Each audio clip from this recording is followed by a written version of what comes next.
విశ్వాసపు మాట, విశ్వాసపు వాక్కు ఎప్పుడు మన నోట ఉండాలి.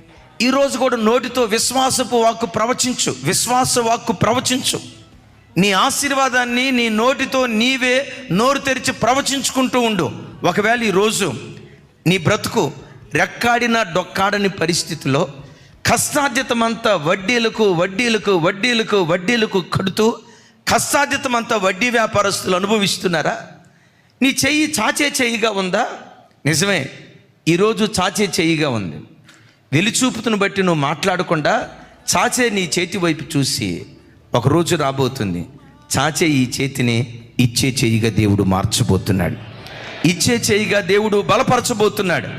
ఎవరి దగ్గరికి వెళ్ళి నేను సహాయం అడిగానో, ఏ ప్రాంతంలో నా చెయ్యి చాచే చెయ్యిగా ఉందో అదే ప్రాంతంలో దేవుడు తన మహిమ కొరకు నా చేతులను ఇచ్చే చేతులుగా దేవుడు